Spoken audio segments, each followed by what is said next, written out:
ఓం శ్రీమాత్రే నమః. సౌందర్యలహరిలోని 2వ శ్లోకము. తనీయాం సంపాంసున్ తవ చరణ పంకేరుహభవం విరించి సంచిన్వన్ విరచయతి లోకాన వికలం వహత్యేనం శౌరి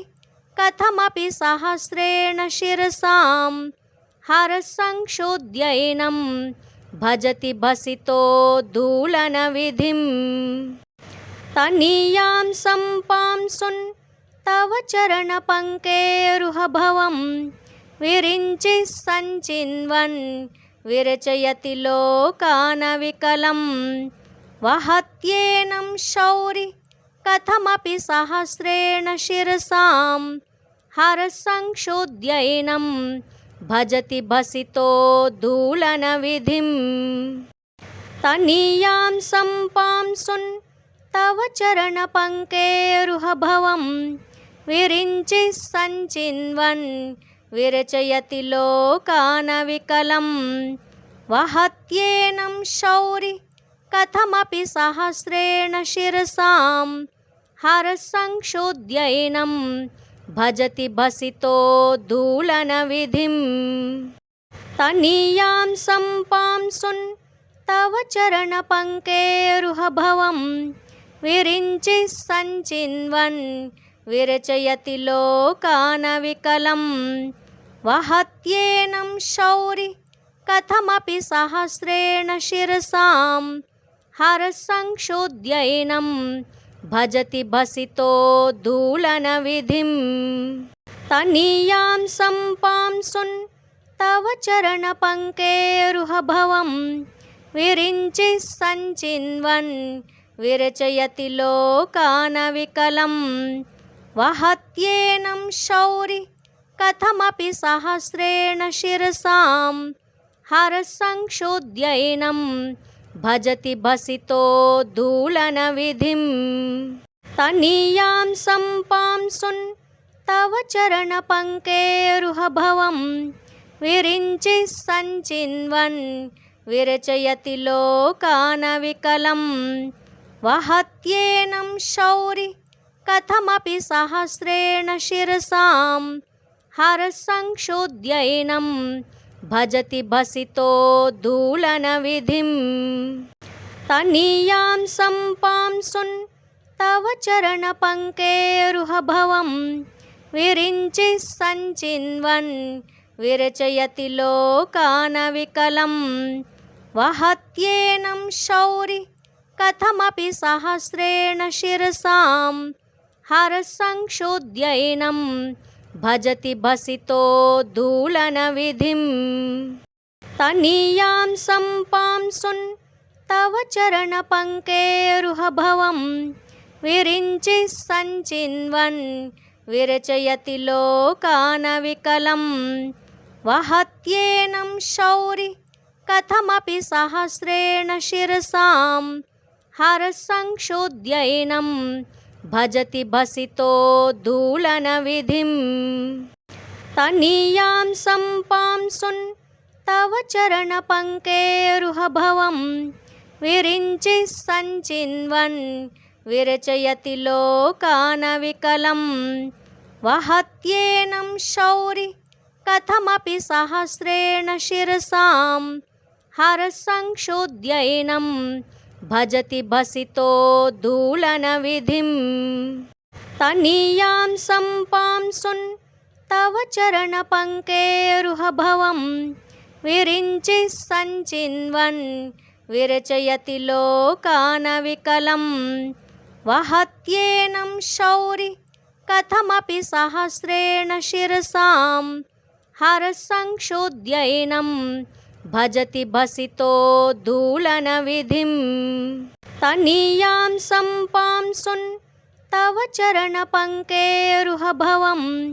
విరించి సంచిన్వన్ విరచయతి లోకాన వికలం వహత్యేనం శౌరి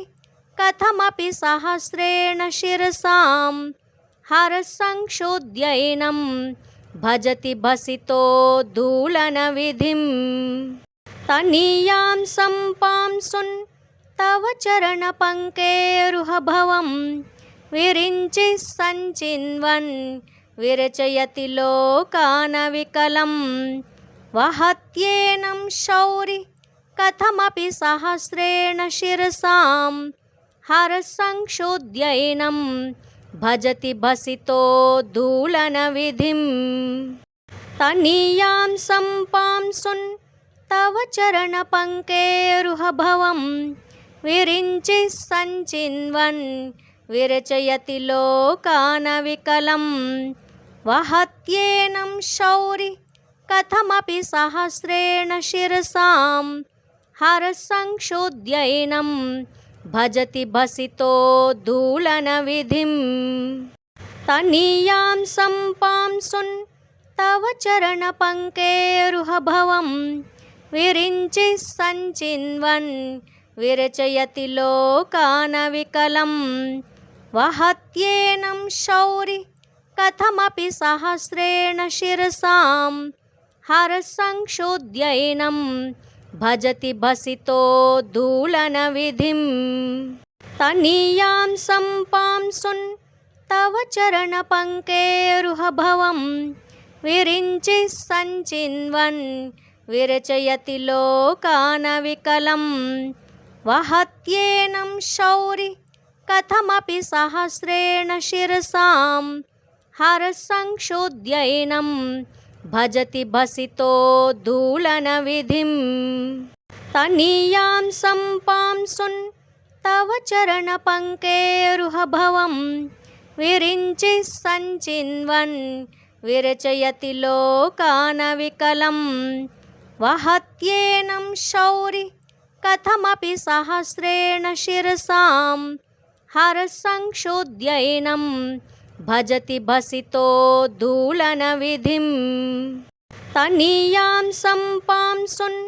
तव चरणपङ्केरुहभवं विरिञ्चिः सञ्चिन्वन् विरचयति लोकानविकलं वहत्येनं शौरि कथमपि सहस्रेण शिरसां हरसंक्षोध्यैनं भजति भसितो धूलनविधिं तनीयां सम्पांसुन् तव चरणपङ्केरुहभवं विरिञ्चिः सञ्चिन्वन् विरचयति लोकानविकलं वहत्येनं शौरि कथमपि सहस्रेण शिरसां हरसंक्षोध्यैनं भजति भसितो धूलनविधिं तनीयां सम्पांसुन् तव चरणपङ्केरुहभवं विरिञ्चिः सञ्चिन्वन् विरचयति लोकानविकलं वहत्येनं शौरि कथमपि सहस्रेण शिरसां हरसंक्षोध्यैनं भजति भसितो धूलनविधिं तनीयां सम्पांसुन् तव चरणपङ्केरुहभवं विरिञ्चिः सञ्चिन्वन् विरचयति लोकानविकलं वहत्येनं शौरि कथमपि सहस्रेण शिरसां हरसंक्षोध्यैनं भजति भसितो धूलनविधिं तनीयां सम्पांसुन् तव चरणपङ्केरुहभवं विरिञ्चिः सञ्चिन्वन् विरचयति लोकानविकलं वहत्येनं शौरि कथमपि सहस्रेण शिरसां हरसंक्षोध्यैनं भजति भसितो धूलनविधिं तनीयां सम्पांसुन् तव चरणपङ्केरुहभवं विरिञ्चिः सञ्चिन्वन् विरचयति लोकानविकलं वहत्येनं शौरि कथमपि सहस्रेण शिरसां हरसंक्षोध्यैनं भजति भसितो धूलनविधिं तनीयां सम्पांसुन् तव चरणपङ्केरुहभवं विरिञ्चिः सञ्चिन्वन् विरचयति लोकानविकलं वहत्येनं शौरि कथमपि सहस्रेण शिरसां हरसंक्षुद्यैनं भजति भसितोद्धूलनविधिं तनीयां सम्पांसुन् तव चरणपङ्केरुहभवं विरिञ्चिः सञ्चिन्वन् विरचयति लोकानविकलं वहत्येनं शौरि कथमपि सहस्रेण शिरसां हरसंक्षुद्यैनं भजति भसितोद्धूलनविधिं तनीयां सम्पांसुन् तव चरणपङ्केरुहभवं विरिञ्चिः सञ्चिन्वन् विरचयति लोकानविकलं वहत्येनं शौरि कथमपि सहस्रेण शिरसां हरसंक्षुद्यैनं भजति भसितोद्धूलनविधिं तनीयां सम्पांसुन् तव चरणपङ्केरुहभवं विरिञ्चिः सञ्चिन्वन् विरचयति लोकानविकलं वहत्येनं शौरि कथमपि सहस्रेण शिरसां हरसंक्षुद्यैनं भजति भसितोद्धूलनविधिं तनीयां सम्पांसुन् तव चरणपङ्केरुहभवं विरिञ्चिः सञ्चिन्वन् विरचयति लोकानविकलं वहत्येनं शौरि कथमपि सहस्रेण शिरसां हरसंक्षुद्यैनं भजति भसितोद्धूलनविधिं तनीयां सम्पांसुन् तव चरणपङ्केरुहभवं विरिञ्चिः सञ्चिन्वन् विरचयति लोकानविकलं वहत्येनं शौरि कथमपि सहस्रेण शिरसां हरसंक्षुद्यैनं भजति भसितोद्धूलनविधिं तनीयां सम्पांसुन् तव चरणपङ्केरुहभवं विरिञ्चिः सञ्चिन्वन् विरचयति लोकानविकलं वहत्येनं शौरि कथमपि सहस्रेण शिरसां हरसंक्षुद्यैनं भजति भसितोद्धूलनविधिं तनीयां सम्पांसुन् तव चरणपङ्केरुहभवं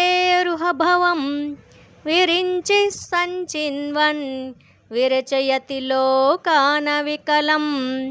वहत्येनं शौरि कथमपि सहस्रेण शिरसां हरसंक्षुद्यैनं भजति भसितोद्धूलनविधिं तनीयां सम्पांसुन् तव चरणपङ्केरुहभवं विरिञ्चिः सञ्चिन्वन् विरचयति लोकानविकलं वहत्येनं शौरि कथमपि सहस्रेण शिरसां हरसंक्षुद्यैनं भजति भसितोद्धूलनविधिं तनीयां सम्पांसुन् तव चरणपङ्केरुहभवं विरिञ्चिः सञ्चिन्वन्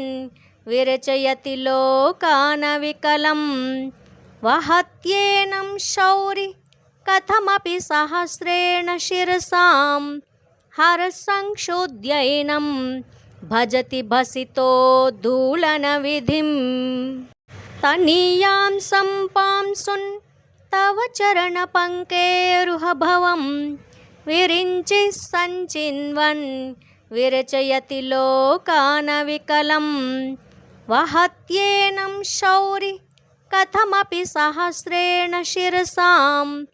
हरसंक्षुद्यैनं भजति भसितोद्धूलनविधिं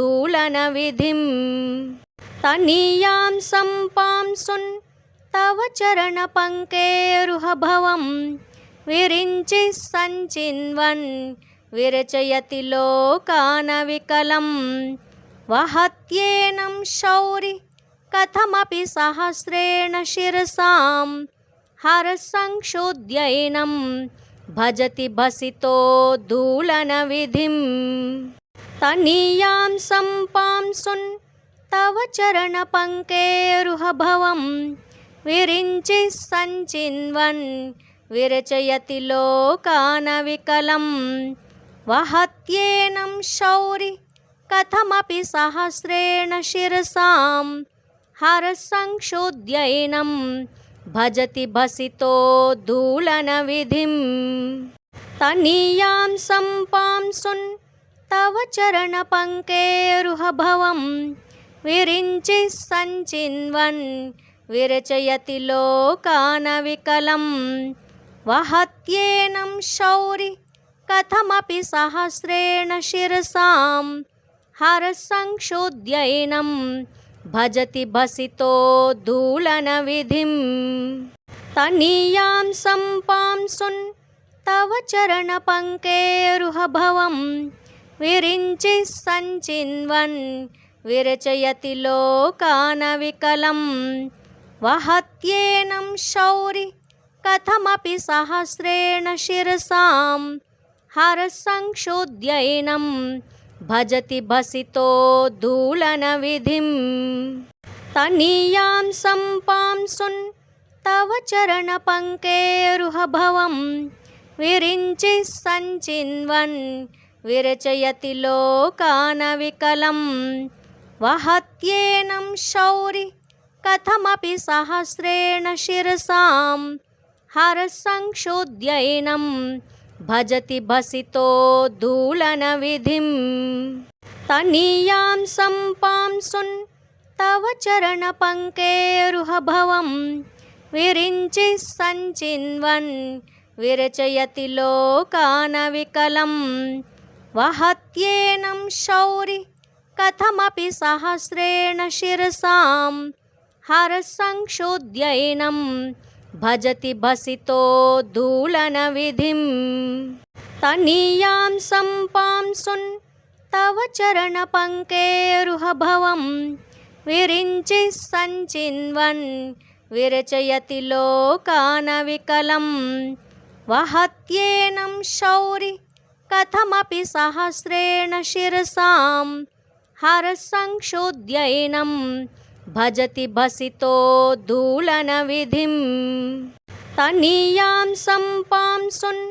तव चरणपङ्केरुहभवं विरिञ्चिः सञ्चिन्वन् विरचयति लोकानविकलं वहत्येनं शौरि कथमपि सहस्रेण शिरसां हरसंक्षोध्यैनं भजति भसितो धूलनविधिं तनीयां सम्पांसुन् तव चरणपङ्केरुहभवं विरिञ्चिः सञ्चिन्वन् विरचयति लोकानविकलं